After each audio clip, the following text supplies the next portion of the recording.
कुमार एक सपनों वाला लड़का था। वो एक गरीब परिवार में पैदा हुआ था। उसका परिवार हर दिन मुश्किलों से जूझता था। वो एक छोटे से विलेज में रहते थे। विलेज में कास्टवाद बहुत था।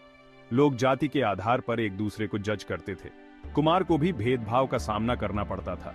उसके साथ अक्सर गलत व्यवहार होता था, लेकिन कुमार ने कभी उम्मीद नहीं छोड़ी। कुमार जानता था कि शिक्षा ही सबसे जरूरी है। तमाम चुनौतियों के बावजूद उसने खूब पढ़ाई की। वो मीलों पैदल चलकर स्कूल जाता था।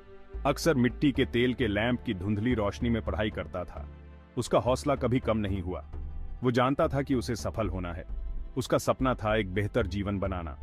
वो गरीबी के उस चक्रव्यूह से बाहर निकलना चाहता था। कुमार की मेहनत रंग लाई। उसने पढ़ाई में बहुत अच्छा प्रदर्शन किया। वो अपनी कक्षा में हमेशा अव्वल आता था। उसके शिक्षकों ने उसकी प्रतिभा को पहचाना। उन्होंने उसे आगे की पढ़ाई करने के लिए प्रेरित किया। कुमार बहुत खुश था। वो अपने सपने के एक कदम और करीब पहुंच गया था। वो इस मौके का पूरा फायदा उठाने के लिए दृढ़ था। कुमार शहर कॉलेज जाने लगा।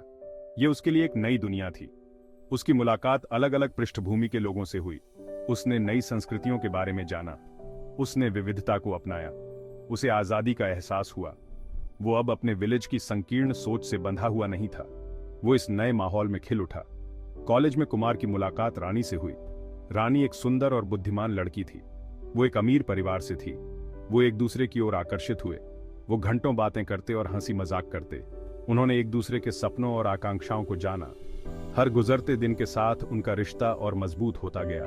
उन्हें प्यार हो गया, लेकिन उनके प्यार को विरोध का सामना करना पड़ा।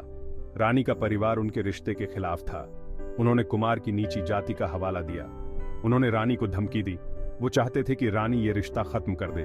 कुमार और रानी का दिल टूट गया। वो जानते थे कि उनका प्यार सच्चा है, लेकिन सामाजिक दबाव बहुत ज्यादा था। रानी के परिवार ने उसकी शादी कहीं और तय कर दी। उन्होंने अपनी ही जाति के एक अमीर लड़के को ढूंढा। रानी बिल्कुल टूट गई।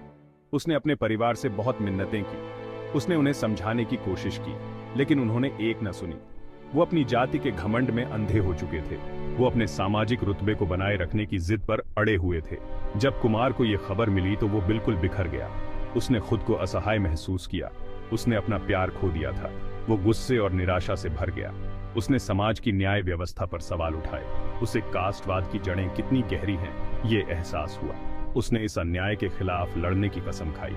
कुमार जानता था कि उसे अपनी भावनाओं को सही दिशा देनी होगी। उसने अपने लक्ष्यों पर ध्यान केंद्रित करने का फैसला किया। उसने खुद को अपनी पढ़ाई में डुबो दिया। उसने पहले से कहीं ज्यादा मेहनत की। वो जानता था कि शिक्षा ही उसका हथियार है। वो साबित करना चाहता था कि सफलता जाति से नहीं आती। वो अपने लिए एक बेहतर भविष्य बनाने की ठान ली। अच्छे अंकों से ग्रेजुएशन करने के बाद कुमार ने एक छोटा सा बिजनेस शुरू किया। उसे बहुत सारी बाधाओं का सामना करना पड़ा। उसके पास साधन कम थे। लोग उस पर भरोसा करने से हिचकिचाते थे। उसे फिर से कास्टवाद और भेदभाव का सामना करना पड़ा, लेकिन कुमार डटा रहा। उसने दिन रात अथक परिश्रम किया। धीरे धीरे उसने ग्राहकों का विश्वास जीत लिया। कुमार का बिजनेस बढ़ने लगा। उसने अपने काम का विस्तार किया। उसने सभी पृष्ठभूमि के लोगों को नौकरी पर रखा। उसने सभी के साथ सम्मान और गरिमा से पेश आया। उसने एक ऐसा कार्यस्थल बनाया जहां भेदभाव नहीं था। वो समानता और न्याय में विश्वास करता था। वो एक सफल उद्योगपति बन गया। साल बीतते गए। कुमार का बिजनेस फलता फूलता रहा। वो एक सम्मानित उद्योगपति बन गया। वो अपनी जड़ों को कभी नहीं भूला। उसने अपने विलेज में स्कूल और अस्पताल बनवाए। उसने गरीब बच्चों को शिक्षा के अवसर प्रदान किए। उसने लोगों को गरीबी की जंजीरों से मुक्त होने का रास्ता दिखाया।